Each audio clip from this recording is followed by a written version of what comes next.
Alright folks, let's talk about beer pairing. Not wine, beer. Not cocktails, beer. And I know a lot of people think beer just goes with pizza or curry, right? And yes, sometimes that works. But craft beer, that's a whole different animal. The flavours, the textures, the hops, the malt, the funk, it's a playground waiting to be explored. Today I'm going to walk you through the basics, the rules you should ignore, and some combinations that genuinely make your taste buds do that weird happy dance thing. Crack a beer and let's get into it.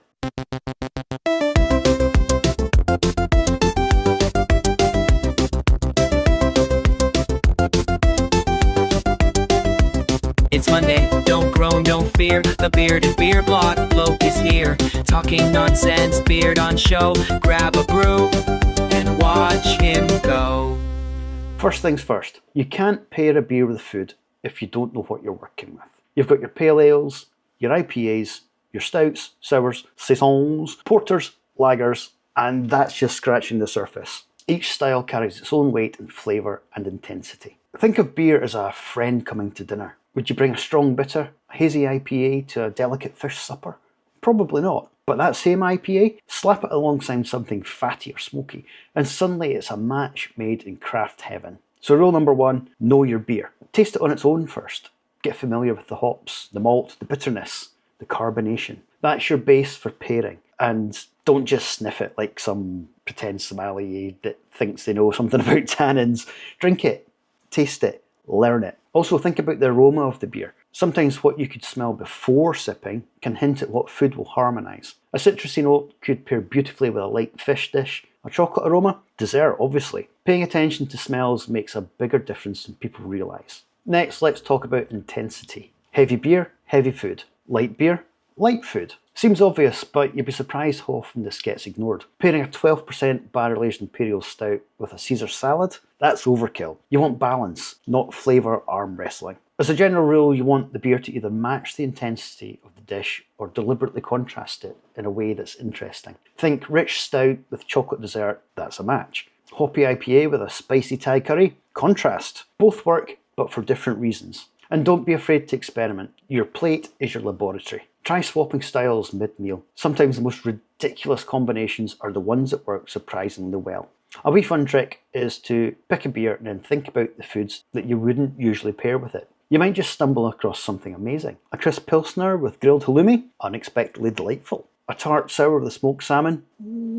Could be. Alright, so here's the big one. Complement or contrast. Complementary pairings highlight similar flavours in the food and the beer. A nutty brown ale with roasted nuts? Yeah, that's complementing. A caramelly porter with toffee pudding? A delicious complement. Contrast pairings do the exact opposite. They balance flavours by fighting them slightly. Bitter IPA with rich creamy cheese? Tart sour with fatty pork belly. The idea is not to cancel each other out, but to create harmony through difference. And that's where the magic happens. I like to call it a give and take approach. The beer gives the food a little push, the food returns the flavour, and your taste buds are happy bystanders. That's why a stout with smoked barbecue ribs works so well. The roasted malt complements the char, but the beer's subtle sweetness also cuts the fat. Also, don't forget seasoning. A well-spiced curry can clash with an overly bitter beer. Sometimes you want to tame that spice. Sometimes you want the beer to fight it. Either way, pay attention to the overall flavour equation. Let's break things down a bit. Pale ales and IPAs are bright, hoppy and sometimes bitter. They're great with spicy foods, fry snacks, strong cheeses. Stouts and porters, chocolatey, coffee, roasted notes. They're amazing with desserts, smoked meats, or even oysters if you're feeling a bit fancy. Sours are tangy, funky and acidic. That makes them incredible with rich, fatty dishes or fruit-based foods. And saisons, crisp, herbally and peppery. Fantastic with salads, seafood or lightly spiced dishes. And don't forget the small details. Carbonation cleanses the palate. Sweetness rounds off the heat. Bitterness balances fat. Sometimes it's not the dominant flavour, it's the texture and mouthfeel that makes the pairings sing. I once paired a cherry lambic with a blue cheese tart.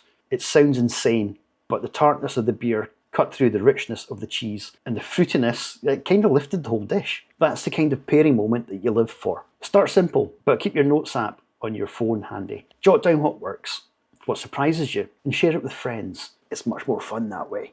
So here's the fun bit.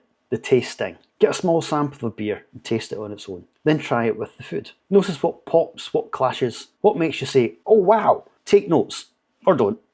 Just enjoy it. The point is to explore. Do not be afraid to mix unlikely combinations. A hoppy IPA with dark chocolate? Sounds crazy, works beautifully. A tart Berliner Weiss with sushi? Refreshing as hell. Craft beer is flexible, forgiving, and often very surprising. Try multi-course pairing at home. Start with lighter beers and appetizers, then move to heavier mains, and finish with a dessert beer. It's a whole evening experience. Invite friends, make it a tasting game. You'll learn more in one night than a month of reading guides. And remember, pairing isn't just about the flavour. Think temperature, aroma, mouthfeel. Bleh. A beer that's too warm can ruin a delicate dish. A flat beer kills a crisp salad pairing. Respect the beer, respect the food. But let's talk about what not to do. Don't assume all dark beers go with chocolate. Don't automatically pair a bitter beer with bitter food. And don't be too afraid to ignore the rules if it tastes good. People overthink this way too much. Keep it simple and keep it fun. Also consider the order you serve them in. Light beers first, heavy beers later. Otherwise your palate might get wiped out before the meal's even started. Never underestimate a glass of water in between pairings. Hydration saves your taste buds. Another common mistake is ignoring the effects of alcohol strength. A 12% imperial stout can overwhelm a delicate dish. Pairing isn't just about flavour, it's about balance. Intensity, alcohol, carbonation, texture, aroma, all of it. So there you have it. Know your beer. Match intensity. Complement or contrast. Taste, taste, taste. And don't be afraid to get weird. Craft beer and food are a playground, so enjoy it. Drop your favourite beer and food pairings in the comments below. Snacks, mains, desserts, the lot. I'd love to hear about your experiments and tell me what crazy combinations that you want to try in the future. But most importantly, enjoy the beers. Oh, and don't worry if your first pairing experiment is an absolute disaster. Some of the best discoveries have come from happy accidents. Brew, sip, munch, repeat. That is the real art of craft beer pairing.